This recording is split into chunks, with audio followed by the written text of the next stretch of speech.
Au nom du Père et du Fils et du Saint-Esprit. Amen. Viens, Esprit Saint, remplis les cœurs de tes fidèles et fais-les brûler du feu de ton amour. Ô Seigneur, envoie ton esprit et tout sera créé et tu renouvelleras la face de la terre. Bien-aimés dans le Christ, nous sommes aujourd'hui vendredi 12 septembre et l'Église nous donne de célébrer le Saint-Nom de Marie. L'évangile qui nous est proposé est extrait de l'évangile de Luc chapitre 6, verset 39 à 42. En ce temps-là, Jésus disait à ses disciples en parabole, un aveugle peut-il guider un autre aveugle? Ne vont-ils pas tomber tous deux dans un trou? Le disciple n'est pas au-dessus du maître, mais une fois bien formé, chacun sera comme son maître. Car tu as regardé la paille dans l'œil de ton frère, alors que la poutre qui est dans ton œil à toi, tu ne la remarques pas. Comment peux-tu dire à ton frère, frère, laisse-moi enlever la paille qui est dans ton œil, alors que toi-même, tu ne vois pas la poutre qui est dans le tien. Hypocrite, enlève d'abord la poutre de ton œil, alors tu verras clair pour enlever la paille qui est dans l'œil de ton frère. Acclamons la parole de Dieu. Louange à toi, Seigneur Jésus. Bien-aimés dans le Christ, c'est un message fort que le Seigneur nous donne en ce jour. En tant que disciple du Christ, en tant que responsable de communauté, en tant que prêtre religieux et religieuse, le Seigneur nous invite à être vraiment des disciples. Ici, quand le Seigneur parle de guide aveugle, il fait allusion à tous ceux qui sont chrétiens, disciples du Christ, et tous ceux qui sont responsables de communautés chrétiennes et qui se croient propriétaires de la vérité divine. C'est pour cela qu'ils appellent guide aveugle. Quand on se croit propriétaire de la vérité divine, on devient aveugle. On t'envoie et puis tu veux prendre la place de celui qui t'a envoyé. Mais tu deviens aveugle parce que c'est celui qui t'a envoyé qui te donne le pouvoir.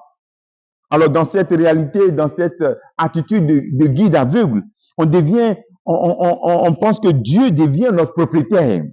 On veut manipuler Dieu pour notre fin. On veut manipuler Dieu pour notre fin. Lorsqu'il ne fait pas ce qu'on veut, on est fâché, on est découragé. Et on ne veut pas laisser Dieu être Dieu dans notre vie. Et nous, rester seulement ses enfants et puis être les disciples du Christ pour suivre les pas du Christ. Et quand on ne rentre pas dans cette vérité, nous sommes des guides aveugles. Et ainsi, au lieu de conduire le peuple à Christ, on veut conduire le peuple à nous-mêmes. On conduit les gens vers nous et non vers Christ.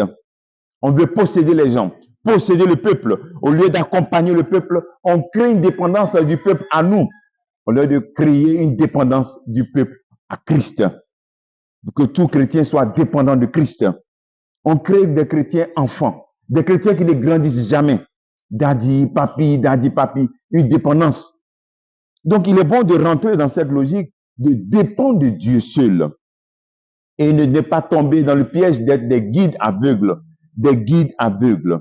Le disciple n'est pas au-dessus du maître. Le disciple marche derrière le maître. Le disciple ne marche pas devant le maître.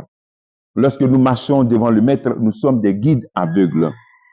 Le deuxième appel que le Seigneur nous fait en ce jour, c'est cette image forte que le Christ nous donne pour ne pas être des hypocrites. Et pour sortir de l'hypocrisie, il faut imiter le modèle, c'est-à-dire le maître, Jésus-Christ. Il ne s'agit pas seulement de contempler Jésus, de dire que nous sommes des chrétiens, mais de proclamer son nom. Et non seulement proclamer son nom, mais de imiter le Christ. Le disciple qui cherche à imiter le Christ.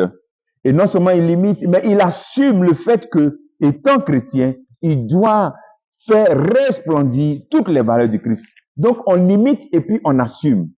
Lorsque le Seigneur donne ces images, d'enlever d'abord la poutre de notre œil avant d'enlever la paille qu'elle a de son frère, c'est que le Seigneur n'aime pas l'hypocrisie. Mais il faut assumer la vérité. Voilà, c'est ce que le Seigneur veut nous inviter à être vraiment des gens vrais, des gens qui aiment la vérité, les gens qui aiment imiter sa personne et surtout les gens qui aiment assumer l'identité de chrétien, de disciple du Christ. Comme travail que tu peux faire en ce jour, qui est le maître dans ta vie? Dieu ou bien toi-même? Qui est le maître dans ta vie? Jésus-Christ ou bien toi-même? Est-ce que ta vie montre que c'est vraiment Jésus-Christ qui est ton maître.